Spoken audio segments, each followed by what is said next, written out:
Good morning all of you. Myself Shraddha Mishra. कल हमने आपको बताया था टॉपिक माई अर्थ सेव अर्थ के बारे में, यानी अपनी पृथ्वी को कैसे बचाया जाए। आज हम आपको बताएंगे सेव नेचर, यानी हमारी जो प्रकृति है। नेचर का मतलब होता है हमारी प्रकृति, उसको हम कैसे बचाएं। सबसे पहले तो जानेंगे कि हम लोग प्रकृति को किस तरीके से नुकसान पहुंचा रहे हैं। मनुष्य अपने कार्यों से प्रकृति को विभिन्न तरीकों से क्या कर रहे हैं, उनको नष्ट कर रहे हैं। जैसे कि जंगलों की अंधाधुंध कटाई, जंगलें काट करके जिससे क्या हो रहा है, हमारे वन्य जीवों का संरक्षण जो है, उनके वन्य जीवों के जो आवास हो रहे हैं वो सब क्या हो रहे हैं, नष्ट हो रहे हैं। इसका एक प्रमुख कारण ये भी है कि औद्योगिकीकरण और शहरीकरण, क्योंकि औद्योग यानी हमारे जो उद्योग हैं वो भी बढ़ते जा रहे हैं और हमारी शहरीकरण भी बढ़ती जा रही है, जिसके चलते प्राकृतिक संसाधनों का अत्यधिक उपयोग भी कर रहे हैं हम, और प्रदूषण भी इसकी वजह से बढ़ रहा है। क्यों बढ़ रहा है? क्योंकि जब हम प्राकृतिक संसाधनों का अत्यधिक उपयोग करेंगे तो उनके प्रदूषण में प्रभाव पड़ेगा और उनका प्रदूषण बढ़ेगा, जिसकी वजह से क्या हो रहा है, प्रदूषण बढ़ेगा तो जल, वायु और मृदा, जैसे कि मिट्टी और वायु हो गई और जो है जल हो गया, इसकी गुणवत्ता में क्या हो रही है, कमी आ रही है। जब कमी आएगी तो क्या होगा, इसका परिवर्तन किस पे पड़ रहा है, इसका प्रभाव किस पे पड़ रहा है, हमारी प्रकृति पे, हमारे नेचर पे। ग्लोबल वार्मिंग, जिसके कारण हमारी जलवायु परिवर्तित हो रही है, जलवायु में परिवर्तन हो रहा है।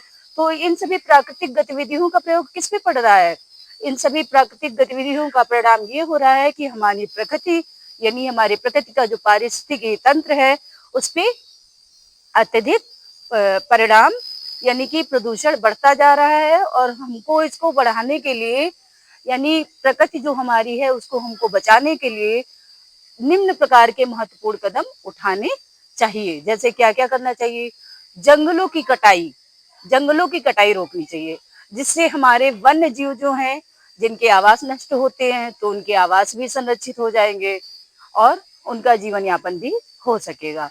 हम वृक्षारोपण भी कर सकते हैं। जैसे हमने बर्थडे सेलिब्रेट किया तो हम उसमें एक संकल्प लें कि हमको एक पेड़ पौधा लगाना है।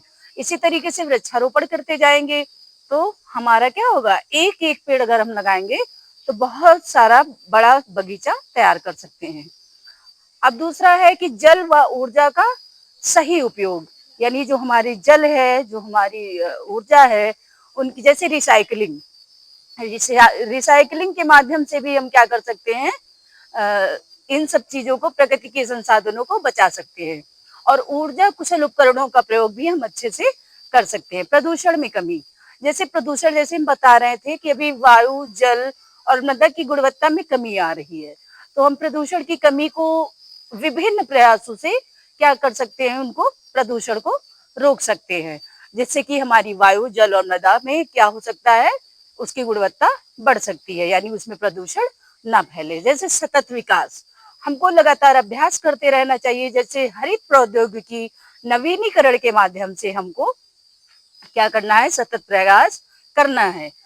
कचरा प्रबंधन, यानी कि जो हमारा कूड़ा कचरा निकलता है उसको हम ढेरों करके कहीं भी डाल दिया।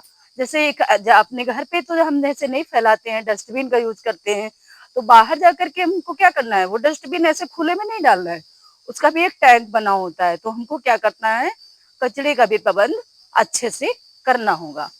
प्राकृतिक संसाधनों की, मतलब जो भी प्राकृतिक संसाधन है, पेड़ पौधे हैं, मिट्टी है, वायु है, जल है, और भी बहुत सारी ऐसी नेचुरल रिसोर्सेस हैं जिनको हमको क्या करना है, जिम्मेदारी से उपयोग करना है, ताकि आने वाली जो हमारी जनरेशन है, जो हमारी पीढ़ियां हैं, उनको एक स्थायी, एक स्वच्छ वातावरण और एक स्वच्छ स्वास्थ्य प्रकृति उनको मिल सके। धन्यवाद।